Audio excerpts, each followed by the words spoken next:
Hey, what's up guys? Nangita ba kag budget mountain bike below 20k nga ri sa Sugbo nga pang long term na pod, no need to upgrade. Well, in this video we will talk about it, so don't skip.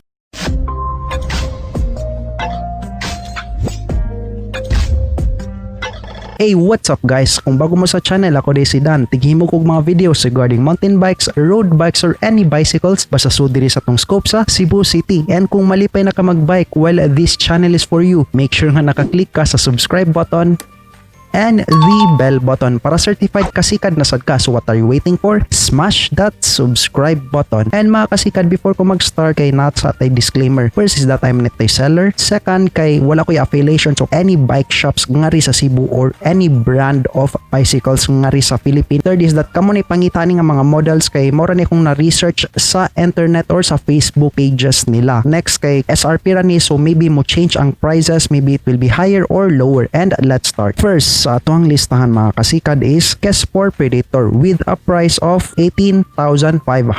So nani siya frame nga Kespor Cyclone triple butted aluminum 6061 and tapered na sad ni siya mga kasikad, and ang kanindot pod ani is naka lifetime warranty and naka triple butted na pod siya, so nindot jud siya nga kind nga frame. And iyahang wheel set mga kasikad is naka aluminum disc hub with spokes, kay ang steel black spokes with steel black nipples. So nindot kasi tanon mga kasikad kay naka iyang spokes kay black and with the rims of 18mm height 6061 double wall. And ang bottom bracket ani mga kasikad is naka BB73. Iyang free wheel or iyang cassette is Sunshine 9 speed free wheel 11 to 40T. Nice kasi mga kasikad kay dili siya lisod di padjak or i-pedal, kay as you can see 11 to 40T, so dili ka maglisod jud. Example ka na musaka ka sa mga bukid dira or any nga mga rides ninyo. Ang chain ani is naka 9 speed chain of course. Anihang brake kay Shimano M200 hydraulic brakes na pod, so nindot na kayo kay naka hydraulic brakes, meaning kapit jud ihang brake. Ihang chain wheel is naka pro wheel hollow chain wheel and as 170mm crank with 36T, so nice na pod kay naka hollow. And ihang derailleur mga kasikad is naka Shimano M4000 rear derailleur. Ihang shifter is a Shimano M4000R shifter. Tire is CST 27.5 by 2.25 and a non-foldable tire ni siya. Nagkabugat lang ani kayang tires kasi you can see non-foldable, mas nindot i-foldable ni siya para dili siya bugat. Iyahang saddle is Selly Royal MTB saddle and stem is aluminum and iyahang handlebar is aluminum. Kaning Kespor Predator kay nindot pod siya kay you can see hang parts kay makayo na pod for a beginner, not only beginner pero pwede na sad ni isabak sa mga entry levels na to. As you can see, iyahang lifetime warranty pod, so dili ka lugi ani. And ikaduha sa atuhang list is Pinewood Sahara with a price of 18,500. SRP ra ni siya, so same siya sa Kespor Predator and kaning Pinewood Sahara. Iyang mga group set mga kasikad is M4000 na Shimano Alivio maayo ra pod and MT200 Shimano hydraulic na pod, kapit jud iyahang brakes ani mga kasikad. Crank is Holotech crankset 34T. Lightweight ni siya mga kasikad kasi you can see Holotech siya, so meaning lightweight, nindot ra pod sa it long rides kay dili siya liso di pedal, kay dili man siya bugat ang bike mismo. Kay ang sproke is a 42.9 speed and hydraulic coil full alloy lightweight iyahang fork. So as you can see, nindot ra kayo kay naka-alloy pod, meaning lightweight from the word itself. Iyaha pong kaning aesthetic nindot kaayo, dili ra ka lugi. Rims is 35mm alloy trail rims, so okay ra pod kay siya mga kasikad kay naka-alloy. WTB ang tire with a tube of 27.5. To be honest with you, mas ganan kung 27.5 kay nara manggod siya sa middle, dili ka maglisod og build og speed, as well as good na pud ni for long rides. Also kanang mga musaka ka sa mga bukid kay easy ra man nimo build kag speed kay gamay hang tire. Inner tube is naka-tapered and triple butted frame na pud ni siya. So you can see basta triple butted frame ni siya mga kasikad kay quality jud ni siya, very stiff, dili siya dali mapiko or example ma-crash ka, dili na siya dali maguba kay naka triple butted frame. Ako ipakita on sa triple butted frame sa screen. So as you can see, mao na ang triple butted frame. frame. So nasa murag 3 layers ba na. So move on ta sa ika-third nato sa listahan, which is ang new Voxter Elbrus 27.5 and 2020 po ni siya nga model. So with an SRP price of 17,500.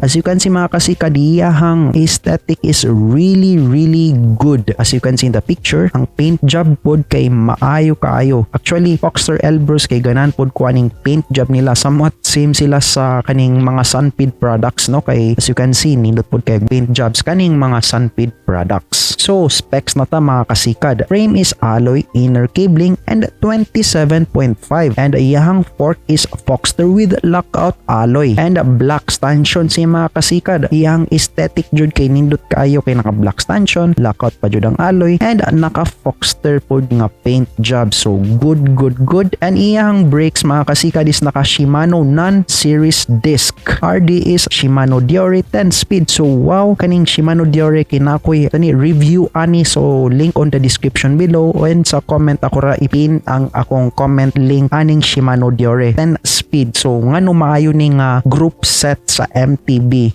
proper na ning group set. So please watch para nasad mo ma-learn. Shifter is naka Shimano Diore, and tires is Moser 27.5 by 2.25 and with a crank off Pro Wheel Zypher Holotech 1 by. So as you can see mga kasikad, basta Holotech mo nang murag na buslot. So I will show you in the picture mo na siya murag na buslot sa iyang center, and naka 1 by na pod siya. So mura siya pang pro nga mga group set, kay usually kanang mga pro kay 1 by raman jud na nga setup. So rotors is Shimano rotor disc, and rims is alloy double wall with the hubs of Novatec cassette type. Okay, so kaning Novatec kay dagan kay kung nakita ani nga gayus, and so far ilang mga reviews kay okay ra daw. Novatec never failed them. So I think Novatec is a good hub for MTB nga mga pang beginners sa pod. Okay, so number 4 ta sa listahan, which is the last but not the least, Trinx X1 Quest with an SRP of 18,000 pesos. Sulit na kay ni siya mga kasikad, and iyahang specs, which is the most important. Ang frame ani kay naka 29er, alloy special shape tubes and internal cable routing. So when I say 29er, iyahang wheels kay 29 ang iyahang size, which means dako mao nang pinakadako sa MTB if I'm not mistaken. And also kaning 29 mga kasikad kay for me mao nang pinakapaspas kay as you can see dako iyahang circle. So imagine ang piso ug ang 5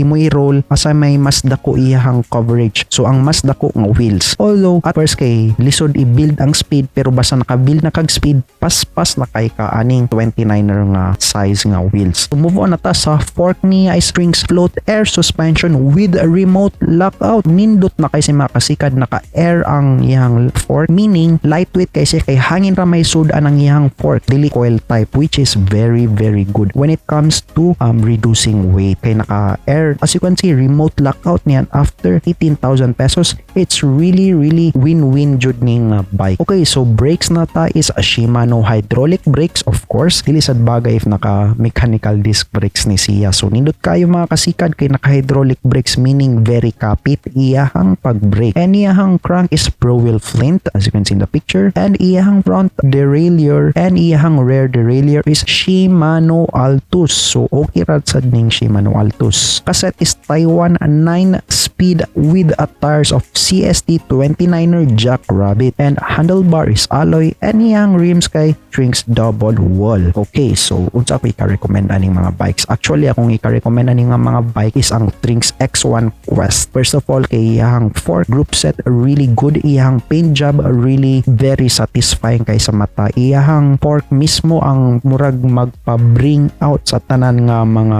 group ana, kay naka remote pa jud niya, air pa jud ang suda na, dili siya coil type, which is really good kay you don't have to upgrade. Iyang mga pyesa sad mga kasikad is that pang long term ni siya, you don't have to upgrade jud. You have to maximize lang imuhang skills when it comes to long rides. Trinx X1 Quest is the winner for me in this 20,000 budget nga MTB nga ri sa Sugbo. So para ninyo mga kasikad, asay mas sulit dira. Comment down below og kung namoy mga bikes nga nadiri sa akong list. Comment down below og kung namoy mas naibawan nga mas very sulit aning listahan nako. Comment down below para makaibaw sad ta kung asa dri mas maayo gamiton, lalong lalo na karong new normal. Kay mo expect pa jud ta nga mas mo daghan ang kaning mga population sa tig bike. So ride safe, kita-kits na lang sa dalan og like, comment, subscribe. Like if naganan mo ning video para makaibaw sad ko if mo pa kung mga inani nga contents. Comment if na may mga suggestions, questions, feedbacks or ganahan ni talk about nga basta regarding sa bikes. And subscribe if wala pa mo ka-subscribe kay daghan pa jud tag i-upload nga mga videos regarding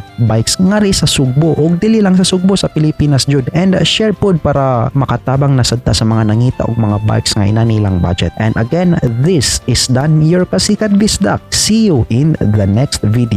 Thank you so much. Maraming salamat and daghang salamat. Peace. So guys, if wala pa mo kakita sa akong other videos, make sure to check them here. Click this and in this side. Also, subscribe mo sa akong channel para makasupport na sad mo sa first bike channel nga ri sa Cebu City. So again, thank you so much. Peace.